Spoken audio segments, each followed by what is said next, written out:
This is going to be a quick and easy guide to turn your stock Wii U into a modded console that will unlock its full potential. We'll be doing this in a way that is completely safe and will also protect your Wii U in the future from any updates Nintendo may surprise us with. This will work on Wii U's on the latest firmware, which is 5.5.6 in North America and 5.5.5 in all other regions. So make sure it's up to date and let's get started.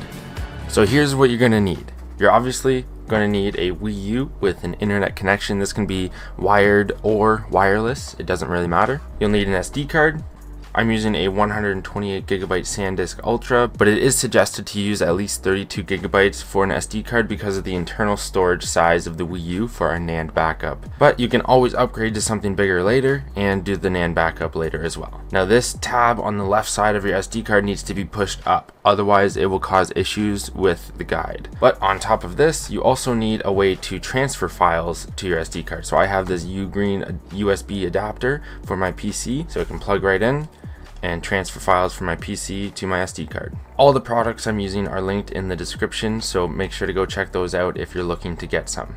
But once you have everything you need, let's plug in our SD card to our PC and get started. So linked in the description, there will be this Google Doc which has everything we need for this guide. But first off, I want to say a disclaimer. This video is for educational purposes only. If you decide to follow this guide, you are following at your own risk, and I suggest you watch the video through fully once before starting. That way you can have an idea of how this works before doing it yourself. There will be no mention or instructions on obtaining software illegally in this video. Because it's a video guide, make sure to read the description and the pinned comment to ensure the guide is up to date before starting.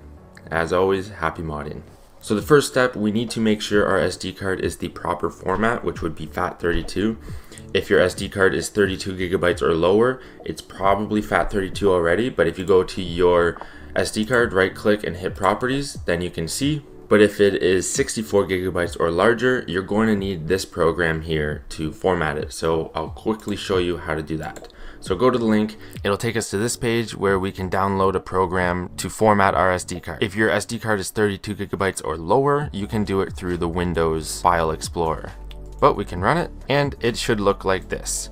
Now the drive letter, each drive in your PC has a different letter, so make sure you have the correct one selected. So if we go into our File Explorer, under this PC, my Windows drive is C, my hard drive is D, that's for storage, and my SD card is G. So that is the letter I'm going to choose. So if you're unsure, make sure to check before, because this will wipe everything that is on your drive, which is fine for the SD card, but not your storage on your PC. So after confirming my drive is G, that's good. We're gonna keep allocation unit size at 32,000, and that is it. Let's hit start. It'll ask you, do you really want to format drive G? Okay. And it will begin. It's just that simple. And if it doesn't work, just make sure you don't have your SD card open on your computer when you do it. And if you keep getting errors, just restart your computer, don't open up your SD card, and run the program, and then it should work. So we can close that. We can open File Explorer, go into our SD card, and if we right click and go on to properties, we'll see that is FAT32. We're good to go. If your SD card is 32GB or below, you just right click on the drive and you can hit format, and you do the exact same thing, but of course change it to FAT32. I can't because it's above 32GB. But once you're done with that, we can head back to the Google Doc. We can exit this page and we can get started with the download. So there are a handful of downloads, but make sure you take it slow and make sure you get every single one of them. So starting off, we're going to get the Aroma custom firmware. So click on this link, it'll take us to the Aroma beta page, and you can read the blog post here that is linked with it. It just tells you all about it, who created it. Mashel is the creator, a very talented developer. But we can go back and we just need to make sure these are all checked off. 1, 2, 3. This last one, if you want to follow Aroma on Twitter or Discord, there's your links. But click the last one and you should see this. We are going to hit download payloads. We don't have to change anything. Just download payloads, and we're going to download base Aroma. Down below here are additional plugins and modules, but I will be talking more about that later, so we're going to skip that section for now. You will be able to, after this guide, download these directly on your Wii U, which of course I will show you. But that is it from the Aroma page. We can exit there. We're going to go to SIG patches, click on the link, and we're just going to grab this sigpatches.rpx. It will download. We can exit that. Next up is Wii U Appstore. Let's go to this website, scroll down, and we need to make sure we grab the appstore.wub. NRO is for Switch, RPX is for Tiramisu, and WUB is for Aroma. So that is the one we are going to grab. Click on it and it should download. And lastly, for the Wii U section, we are going to go to the block updates link, and that will give us UFDyne by Gary Oderniche, who is also a very talented developer in the Wii U scene. But we're just going to click on ufdyne.zip and it will download. Perfect, back to the dock, and now onto the vWii section. So the first one here, we're going to get Compat Installer. This is what's going to allow us to get the Homebrew channel on our vWii, and we're just going to download the Compat Installer for Aroma. The zip file, so click on it to download. We can exit that page. Next up, we will get D2X CIOS. It'll take us to a Google Drive page, and here we're just going to hit download. And once it downloads, we can exit. And lastly, we are going to get patched iOS 80. It'll take us right here. We can scroll down and just hit download file, and that one will download. And that is it. We can exit that page. And before we go on to SD setup, if we scroll down, once you are done the guide, you can see what you can do next. I have links to different videos, including how to install the games and how to play online again. But let's go set up our SD card. My downloads are on the left and my SD card is on the right. So we're going to get started by clicking on Environment Loader plus Wii U Nand Dumper. Now you will need an extraction software. I use WinRAR or 7-Zip, which are both free. But all we're going to do is grab this Wii U folder and drag it to the root of our SD card. Once it's on there, we can exit the zip file and delete it off of our computer.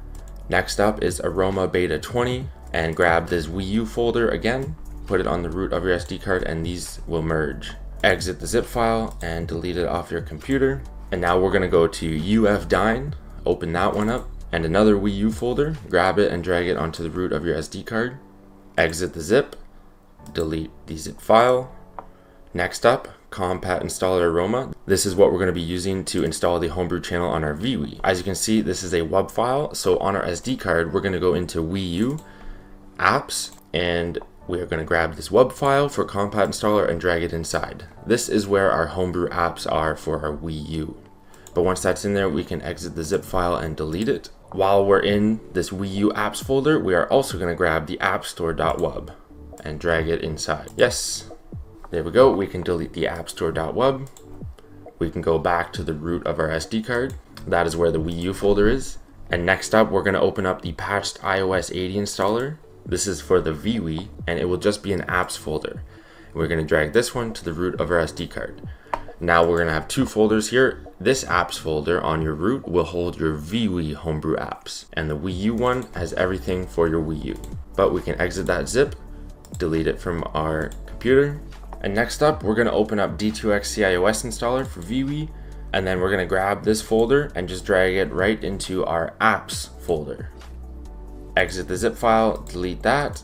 And now lastly, the sigpatches.rpx, we need to go into Wii U, Environments, Aroma, Modules, Setup, and here we are going to grab the sigpatches file and drag it inside. Yes, and there we go. We can go back to the root of our SD card. We can delete the sigpatches, and this is what your SD card should look like. Very simple, just a Wii U folder with everything here, and your apps folder with these two apps inside. But once you have that all set up, we are ready to eject our SD card and head over to our Wii U. I'll meet you over there. Plug your SD card in, start it up. So once you're in here, you do need to make sure you have an internet connection. If you don't have that set up yet, make sure you go do that. But once it is, we're going to go into the internet browser, and then we're going to click the search bar and type in Wii U exploit.xyz. Press OK, and it should take us to this page. And then we're going to press run exploit, but when we do, we're going to hold down B. So let's hit run exploit and hold down B. And if all goes well,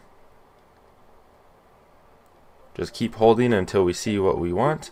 And there it is. So we're going to see default and Nand Dumper. And if it did not pop up, try again. Your SD card reader might be dusty. I know I had to clean mine out a little bit. So scroll down to Nand Dumper and press A.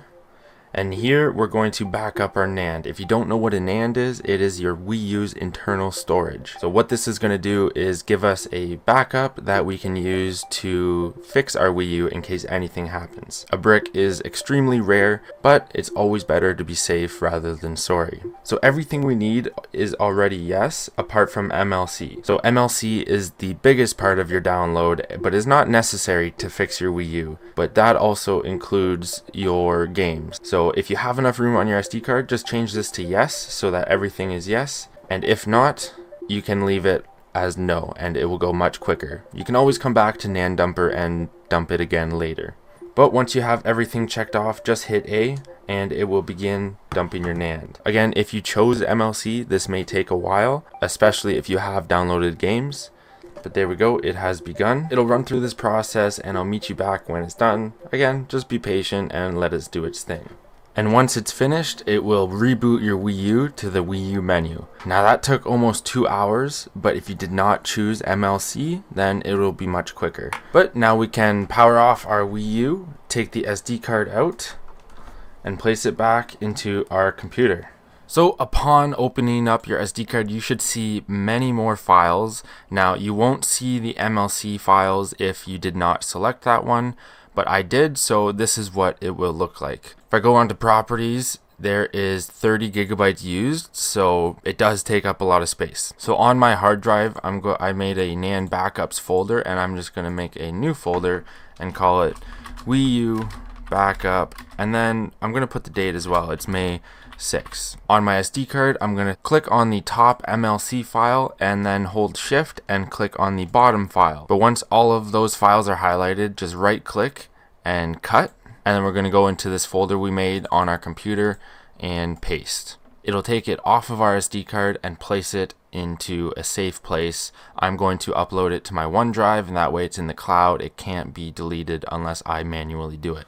And once it's completed, it should be off your SD card and onto your computer. So now that we have it in a safe place, we can eject our SD card and put it back in our Wii U and continue with the guide. And back on your Wii U, we're going to head back into the internet browser and we're going to run that exploit again, but this time we're going to be holding X instead of B. Head back to this page, and when we press run exploit, we're going to hold X. So run exploit and hold X and just keep holding it until we get what we want. We should get the environment loader. And there we go, big blue screen, and it should say Aroma. And just press Y and it will highlight Aroma as the default. Press A. You'll probably get this red warning screen saying the update folder currently exists. Don't worry, we're going to be dealing with that later, so just press A. Press Y on Wii U menu and that'll make it yellow, and then press A. And it should load into Aroma custom firmware. We're in Aroma custom firmware, but the guide is not done yet. And now I can switch screens. So on your menu, go over one page and you should see the icon with the A. This is your Payload loader installer. Click on it and it should look like this. Press A to check. And then we're going to hit A on install/update. Go down to install and it will do its thing. Done. Now press A to shut down the console. And go ahead and turn your Wii U back on. So right now your Wii U is not in custom firmware, but what we did was install the Payload loader into the health and safety information app. So we don't have to do the internet exploit anymore. We can do it straight from the health and safety. So let's go ahead and press A on health and safety. It will load into the Wii U menu, but with custom firmware. So we're back. You can tell we're in custom firmware. We see the Wii U Homebrew apps, and we're going to go back into Payload loader installer. And we are going to change it so that when you turn on your Wii U, it will automatically load custom firmware. So we're going to hit A on check, and we're going to go down to boot options, press A, and we're going to switch to Payload loader. And we're done. We can press A to shut down the console. Let's turn our Wii U back on, and this should automatically load into Aroma custom firmware. You can kind of tell on your gamepad, it will have that line right there when it loads the Wii U menu. That's kind of an indication it's in custom firmware. Next up, we are going to block updates so they cannot automatically update on your Wii U. So go over until you see ufdyn.rpx. It'll just have this Wii U icon on it. Let's start it up. And you should see this screen. It will indicate that your update folder exists. So press A and there we go, update folder is deleted. If in the future there is an update and it is safe to update, remember, never update your system unless you know it's safe when you have Homebrew. This is how you recreate it, so don't delete this app. Once you have it deleted, you can press home to exit. And next I'm going to show you how to update your CFW straight from your Wii U. So you should see this down arrow icon. This is the Aroma Updater. Let's load into it.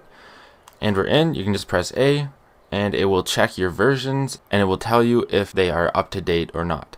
As you can see, I just downloaded them today, so everything is up to date.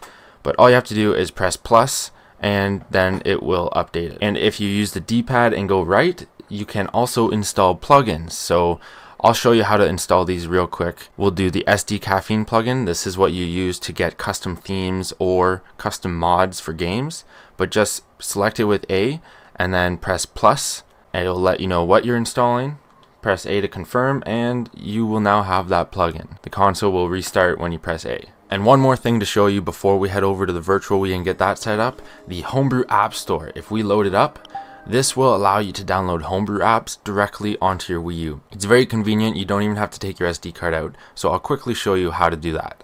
It will load like this. Navigation on the Wii U gamepad is a little bit easier, but you can scroll through. It's best because we have Aroma, you can go under Aroma Ready in the left, and then all of these will be ready for Aroma. So I'll show you how to download the app. So let's do Save Me. Just press on it and press A to download, and it is literally that simple. Now you can see we have Save Me What port. If you want more information on how to use Save Me, I do have videos in my Wii U modding playlist that show you exactly that. But I'll quickly show you how to access your plugin menu. So on the Wii U gamepad, hold the left trigger down on the D-pad and minus, and it will bring this page up. Here we can toggle the plugins on and off. So let's do SD Cafiine. If you press A on it, press A on settings, and you can change this from true to false with the gamepad. We can go back. There's usually advanced settings and you can change those the same way. But there you go, a quick rundown on how to access and change plugins. Now it is time to homebrew our virtual Wii. Now this isn't necessary if you're not going to use it, but I personally like having emulators on my vWii, like USB Loader GX. It is a very useful thing to have done, especially if you like CTGP. But on your Wii U menu, head into vWii Compat Installer.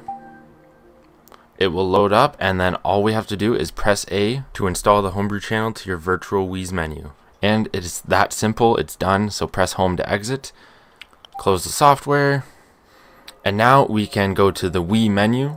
You do need a Wiimote and a sensor bar, TV only, and there it is. So let's go inside and we're going to set up our virtual Wii so that you can play all sorts of different games on it. In the Homebrew channel, you should see these apps pop up. Let's start with the patched iOS 80 installer. So load inside, press load. This warning will be up for 30 seconds. And there we go, we can press any button and it will install the patched iOS 80. Once it's done, just press A to exit and we'll head back to the Homebrew channel. Next up, we're going to go to D2X CIOS installer. Load it up and you should see this screen. Press A, and now we have 3 settings to change. So yours won't look red. I actually have done this on my vWii before, but we are going to change the top settings to V11 Beta 1 vWii, leave the middle one at 56 and the bottom one at 249. Press A, and it should install the custom iOS. What this does is allow your Wii U's vWii to read games off of an SD card or USB drive / hard drive. So it's a very important step if you want to emulate on here. And you'll get the success line. Just press A to continue. And now we are going to change the middle setting from 56 to 57 and the slot setting to 250. And press A and it will install this iOS.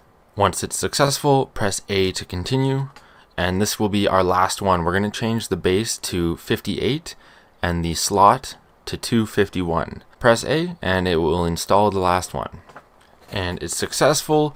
We can press B to exit because we are done with this app. It'll take us back to the Homebrew channel, and now our vWii is ready to set up with emulators, games, and anything you want. If you want more information or ideas on what to do with your modded Virtual Wii, of course, I have plenty of videos in my Wii U modding playlist. So we'll head back to the Wii U menu and I'll show you one last trick. So if you're familiar with old Homebrew, you'll know that usually there's a Homebrew launcher that holds all the apps, but with Aroma, these Homebrew apps appear on the Wii U menu. So I have a little trick on getting that same feeling. So all you gotta do is create a folder, call it Homebrew Launcher, and there you go. Now we can place all of our Homebrew apps inside, and it's just like having an actual Homebrew launcher. And there you go. Just a nice little trick to keep your Wii U more organized. I hope you were able to follow the guide well. If you are interested in more modding guides, there is so much you can do with a homebrewed Wii U. Make sure to check out my playlists on Wii U modding and Virtual Wii modding. If you guys like playing Mario Kart Wii, make sure to subscribe and keep an eye out for my live streams. I'll be streaming most weekends, and I'd love for you to join. But anyways, thank you so much for watching and for all the support on the channel. I will see you on the next video. Stay funky and happy modding.